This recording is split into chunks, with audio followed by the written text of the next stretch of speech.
This section is on the Shapley-Shubik power index.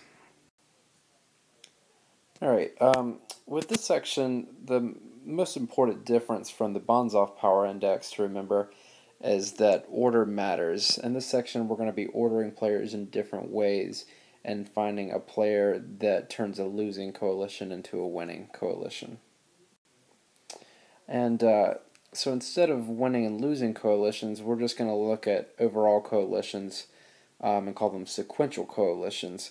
And these are coalitions where the order of the players matter. So we have a system here with 4 players, and with 4, there's a lot more ways than this you can line them up in order, but there's just a start. So we have player 1, 2, 3, and 4, and then player 3, 4, 2. After that, player 1, 3, 2, 4.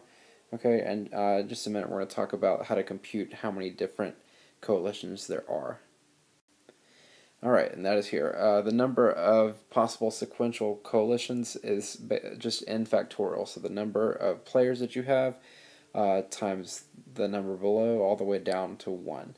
So in this example, there are 4 players, so it's just 4 factorial, which is 4 times 3 times 2 times 1. And in the Bonzoff power index section, T stood for the total amount of times that we had critical players. Well, in this case, it's just going to stand for the total amount of sequential coalitions. The pivotal player, okay, so this is very different. In the Bonzoff method, we were looking at a critical player.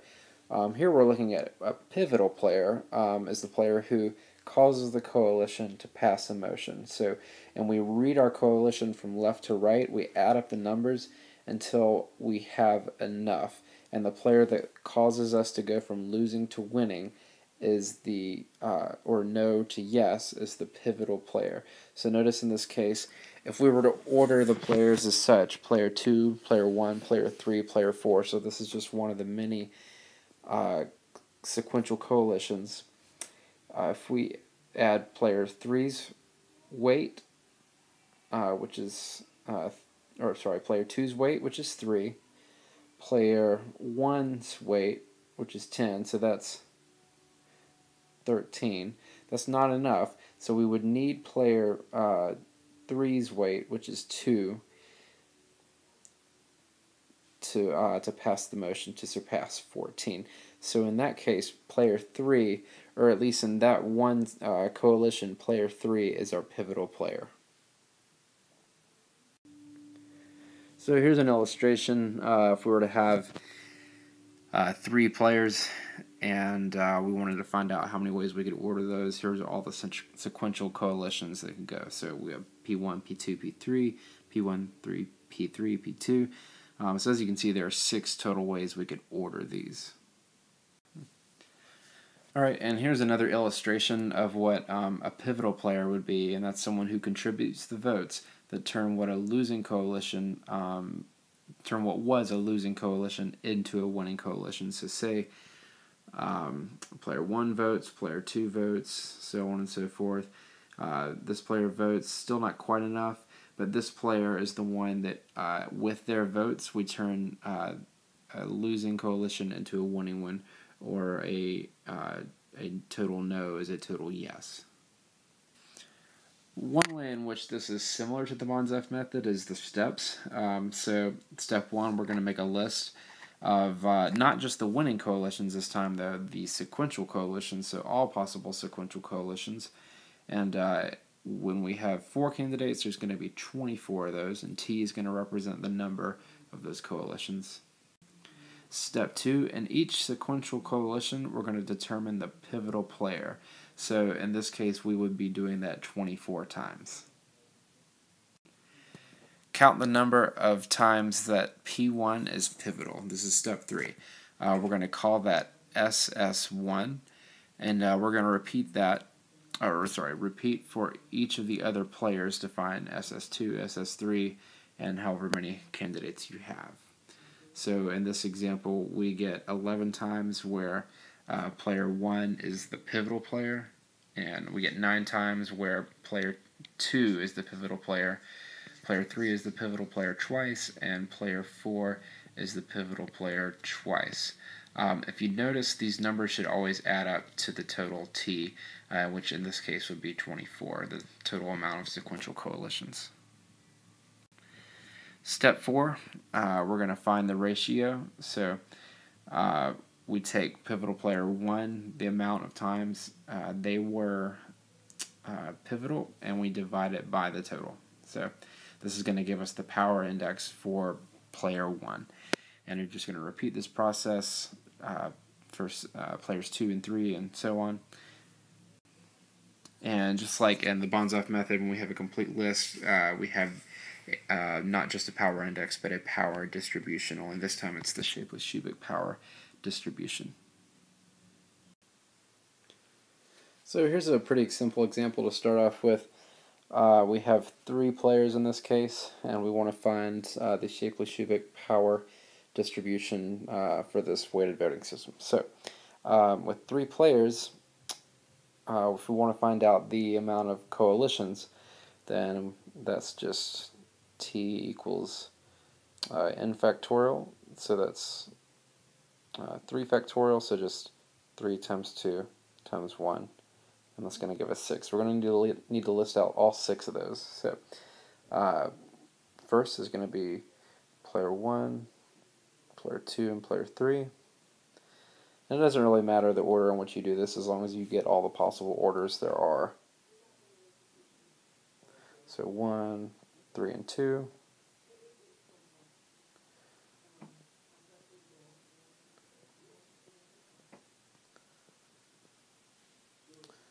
Okay, and we have 3 more to go. So player 2, player 3, player 1.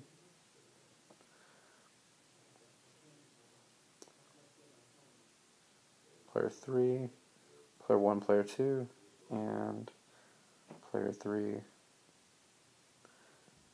player 2, player 1. Okay, so remember here the order matters. Now we're going to find, we just did the first step, so now we're going to do the second step, which is finding a pivotal player in each coalition. So notice that, and here I'll put the players under the weights, just so we have, it's easy to reference.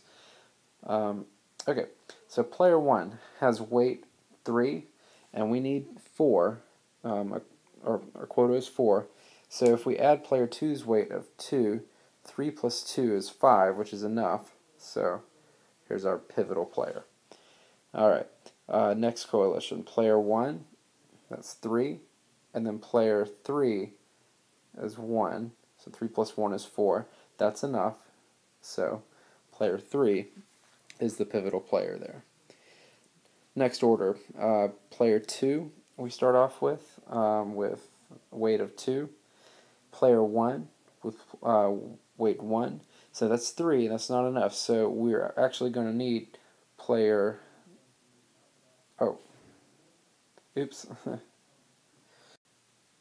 sorry, that should be 3, so that's enough. Player 1 there is the pivotal player. Next we have player 2 with weight 2.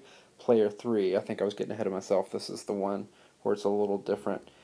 Player 3 has weight 1, and 2 and 1 only make 3. We need 4 votes for this to pass, so we're going to need player 1's vote with weight 3. So in this case, player 1, even though it's the last in the order, it is the pivotal player. Next, player 3 with 1. Player 1 with 3. So 1 and 3 make 4. Player 1's our pivotal player. Next, player 3, 1 again. Player 2 with only 2. And here's another case where we don't have enough even after the first 2. So we're going to need player 1's vote of with weight 3. So once again, player 1 is the pivotal player there. All right. For step 3, we just need to count for each player how often they are pivotal. So that's going to be SS1, and we have circled player 1 4 times. SS2 has been circled just once, and SS3 has been circled just once as well. So last step is make ratios for each of these. So remember sigma, when sigma stands for the power index here, is going to come from SS1 divided by T, the total amount of coalitions. So that's 4 divided by 6. It's going to give us a percentage of 66 point, if you round, 66.7%. So just exactly 2/3. Next, the index for player 2, and that's going to just be 1 out of 6. And depending on the problem, it may ask you to leave it in fractions or percentages. I'm just going to give both here. So 1/6. That's going to come out to be 16.67% for rounding. And same thing goes for player 3. So they were pivotal one time out of the total. So their power index is going to be the same thing, 16.67%. Okay, so here it's pretty easy to see that player 1 has much more power than the other 2 players. Alright, so last example here. This time we have 4 players, so which means we're going to have t equals 4 factorial, so 4 times 3 times 2 times 1, which is 24. So in this case we're going to have to list out all 24 sequential coalitions and determine the pivotal player in each. And I'm not going to do the whole thing in this video. I'll at least get you started just to make sure that we're doing this right. This is going to take way too long, and usually on a test, well, hopefully you wouldn't be given too many of these problems because they are quite lengthy. But here we go. So there are 24 possible ways to order these, so it would look like this. We'd have player 1, player 2, player 3, player 4, player 1, player 2, player 4, player 3. Alright, how about player 3, player 2, player 4?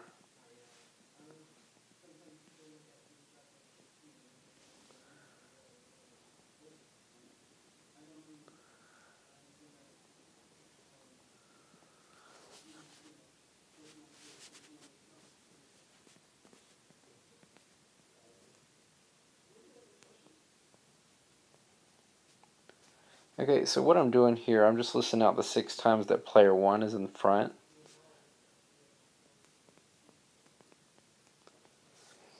And there are 18 others where we would have player 2 in the front, but we'll just do this to start off with. So in this case, player 1, so we start off with 5, and then player 2 with 3. 5 plus 3 is 8, so player 2 would be the pivotal player. Player 1 with, again, 5.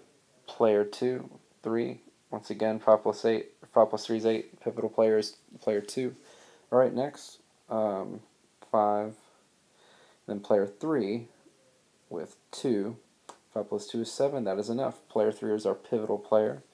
Player 1, player 3, again, pivotal player. Alright, up top here, player 1 with weight 5, and then player 4 with weight 1. Okay, 6, so not quite enough. We're going to move on to the next player. Player 2 has weight 3, and that's going to bring us up to 9, which is more than enough. So we have our pivotal player here is player 2. Next, player 5, again, or sorry, player 1 with weight 5, player 4. Okay, still not enough. This time we need player 3's vote, and that's going to push us over with 8, which is again more than enough. Alright, so that time player 3 is our pivotal player. So to finish this problem, you would just need to do all the other 18 sequential coalitions, identify the pivotal player, and then look to see how many times each player is pivotal, divide that by 24, and that's going to get you the power index for each player.